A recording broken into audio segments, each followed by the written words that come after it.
Fred, hey, what are we? Episode 5 now? Episode 5. Yo, what are we talking about today? Today is going to be understanding tires. Understanding tires. All right. Yeah. Okay. A lot of people don't understand tires. Well, let's talk about it. Stand by in 3, 2. Oh.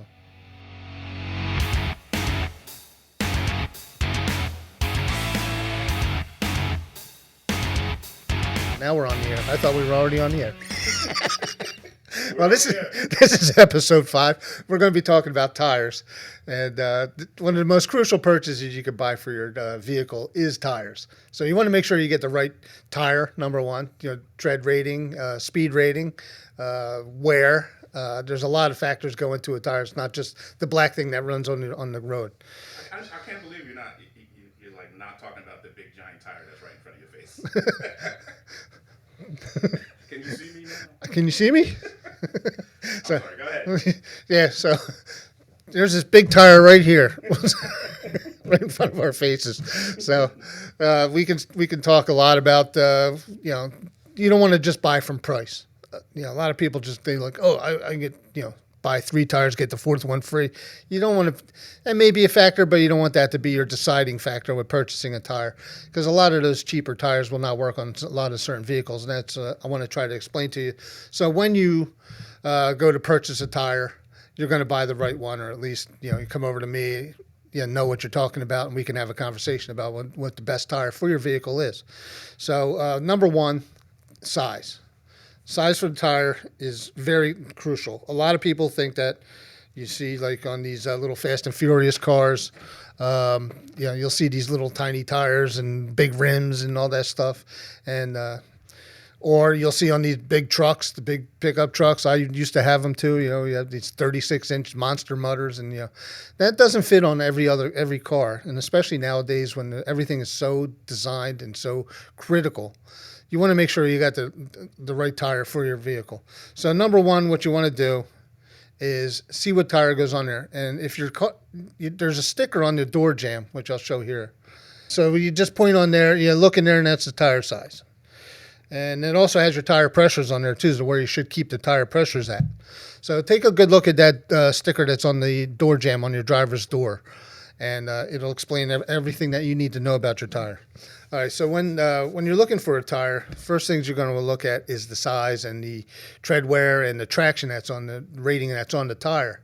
Like you'll see it on the outside here. You'll see like a 215, 65, R15.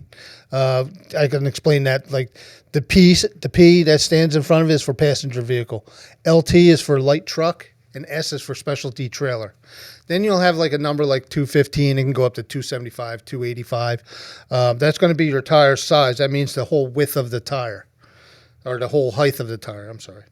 And then 65 is going to be the width of the tire. It's not sideways yet, but we'll put it that way. The width of the tire going from the front of the tread to the back of the tread.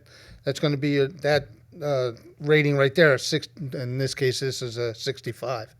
And then 15 is going to be the rim size, from here to here. So that's what those are your 3 main components. I mean, you got other things like aspect and stuff like that go from here to the edge of the tire. I mean, there's a lot of things that can go in there, but the best thing to do is just, if you want to call and want a price on a tire or want to schedule it in, call me with the size. Say, Fred, I got a P235 6515. What can you do? What's the best tire for you? We sell all brands, all major brands or off brands.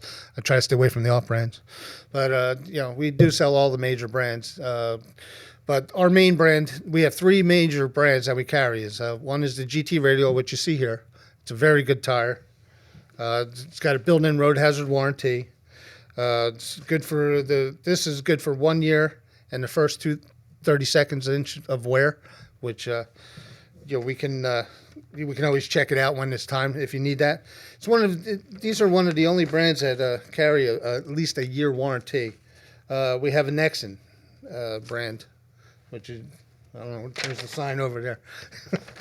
We have the Nexen brand, which is also a very good tire, very quiet tire. And that comes with a 2-year warranty, road hazard warranty. They're a little bit more money, but you'll get good wear and you get even better warranty. Then a lot of the major brands are good for 6 months or the first 30 seconds of wear. So, but I myself I like the GT radials, the performance of the GT radial, the traction that you get from it, the way that it moves the water, the less likely to hydroplane, which is also a lot of big things. So, actually, let me get this out of the way so I can get some more of the stuff and talk more about it.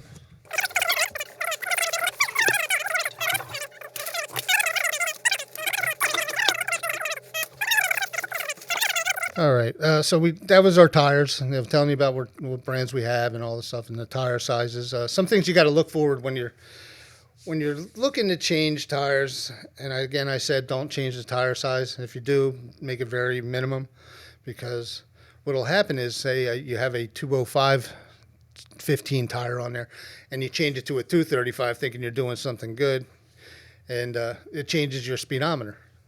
So what happens is, every car's got a different rating on what the speedometer sensor is, but it'll throw your speedometer sensor off, and then it'll kick you a check engine light, and then you got another problem. Then we got to try to figure that out. I really will, when you come into me, I'll explain to you why you shouldn't do that. You can't change it, and if it's up to you, because then if you do change it, then we're going to have to reprogram your computer, and that's another added expense. Something else you don't really want to get into. So just pretty much stick with your regular tires and the tire size. You can cause ABS problems also with the when you change the tire size, because the speedometer is not reading right. The anti-lock brakes are going to be a problem. So that's going to kick that light on. So again, the cars are designed for these tires. Stick with them close, or expect that we're going to have to reprogram your computer, which is really another added expense that you shouldn't need. Okay. Some of the breakdowns in the tires. I don't know how many people know what's the difference between the old bias ply tires that we had back in the 60s and 70s, or even before that, to the radial tire. You get much more performance out of a radial tire. There's a lot of things that go in. A lot of people don't realize how a tire is made. You have a lot of layers in there. It's not just rubber. It's not just a thing of rubber. You got a steel belt. That's hence the name steel belt and radials. There's a bunch of layers of different belts. There's a nylon screen belt. Then you got the steel belt for stability.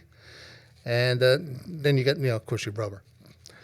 But what happens is, as these things get worn down and the heat gets to them, the steel belt will actually twist. So you got to watch out for that. And you'll have a shifted belt. Or if somebody gets in there with too big of a tire plug, I mean, we plug tires too, but there is a limit that we would do. I've seen people in there that put 3 or 4 plugs in one hole. What happens is, if you plug this steel belt with too big of it, it tears the metal threads that are in the steel belt, and then the belt shifts, and then you lose your tire. So defeat your purpose. You're still going to need to buy a tire. So another thing that's come about in the last few years is the tire pressure monitor light. That's been mandated, I think, since 2004. I think Ford was the first one that came up with the tire pressure monitor light, because they had a lot of problems with the Bridgestone tires exploding because they were building up too much pressure. That's another thing. Another piece of maintenance that you can do is just make sure you got the regular, your good tire pressure. You don't want too much. You don't want too little. So, and that's also why you see this when it comes on. It's the tire pressure monitor light. A lot of people ask me, they call me up, I got a horseshoe with an exclamation point in the middle of it. It's your tire pressure monitor light. Come on in. We'll figure out if you need a sensor, or maybe it's just low on pressure or too much pressure. So now to explain what that is, this is a tire pressure sensor. So this is basically a valve stem with a sensor that's a battery in here. Now, what will happen is, when you get that light, you either have low pressure, which is in here, or if it starts to flash, this battery is going bad in here, because there is a life on these things. So we changed quite a few of these, but that's all there is to a TPMS sensor. They run about $130 installed. Some people say, maybe just take it out and just put regular valve stems in there, and then I don't worry about the light. Well, that's illegal, for one. So, and unsafe. No, let me step back. It's unsafe for one, illegal for two. So, yeah, so make sure that, you got all that in there, and they do come in handy. When they first came out, I was kind of like, it's an overkill thing, but they do come in handy. I've seen some people riding around, with think 13 psi in their tires, and if the light didn't come on, they wouldn't know, and then it's almost on the rim, and then they're cutting the sidewalls. So so it's easy enough to check. You can get the I had the different one last time, but just grab one of these or $1 or something at the store, or sometimes they even give them to you. Just put it in there. If it calls for 40 psi, put 40 psi. Don't put 56 psi in there, thinking that it's more is better. Is not the case with air, because if you in the summertime, if you have 35 psi, which is pretty much standard on a lot of the tires nowadays, you have in the summertime, if you get up to say 90, 100 degrees outside ambient temperature, that tire, when you're driving on it with all the weight and the rotation and everything going on there, that will go up a lot. And say you 35, you put in 60, which is the maximum on that tire would be 44, but I have seen people put 60 in. You drive on that, you're going to get a blowout, because that's going to easily build up to 75, 80 psi while you're driving. So, more is not better.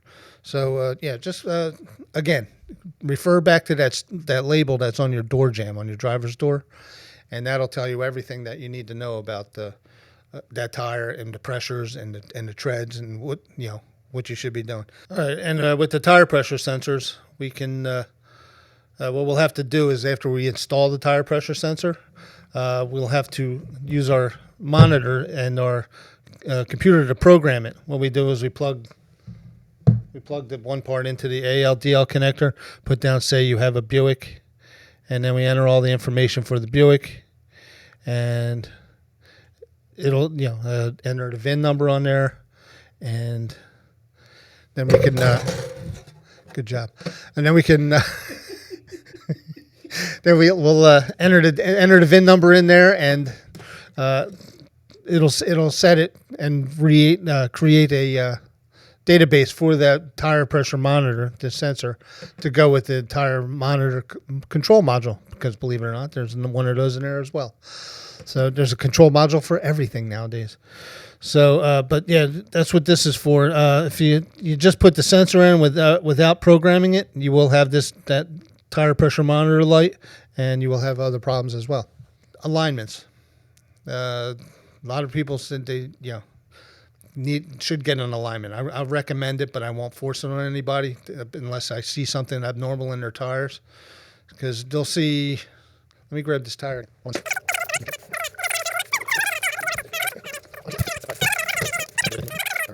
Now, when you're talking alignments, I'll look at the tire and see what's going on.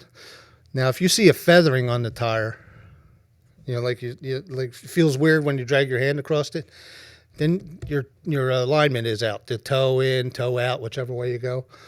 If you see the inside, then you have negative camber.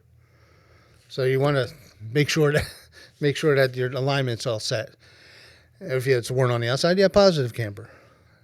A lot of times, if you'll see a cupping, that'll be like your shocks are bad or struts are bad. So that'll give you like a humpy drive and ride.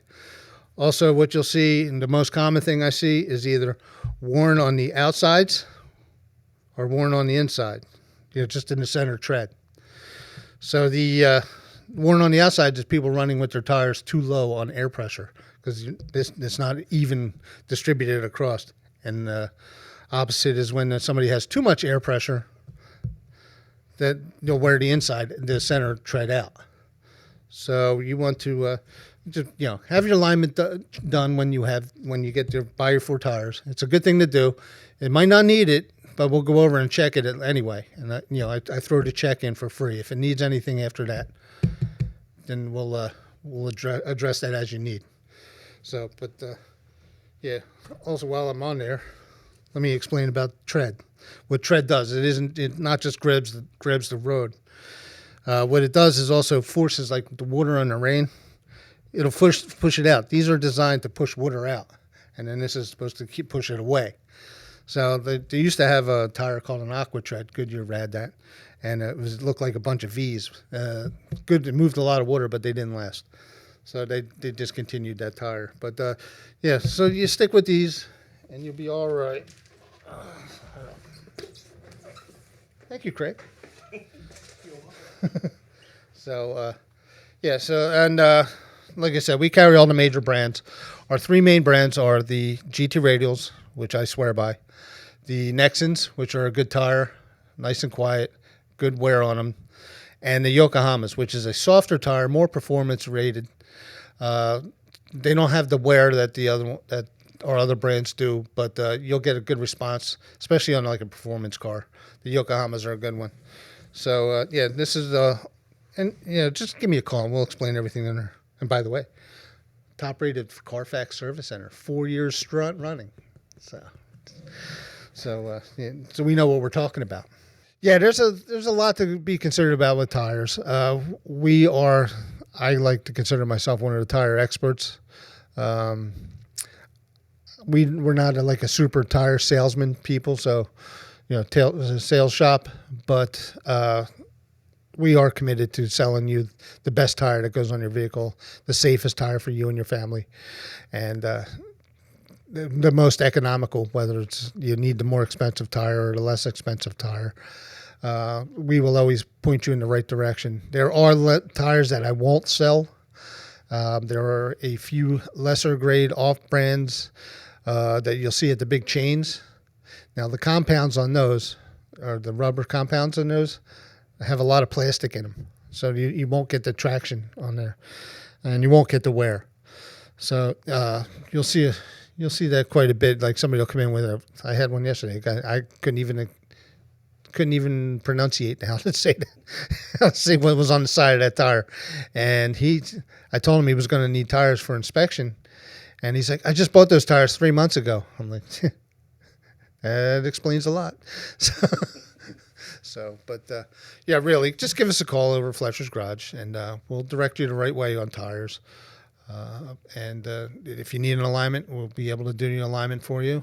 We have a laser alignment tool over there, and laser alignment rack, and we can set you up the right way. That's about what I got on tires. So, that's all, folks.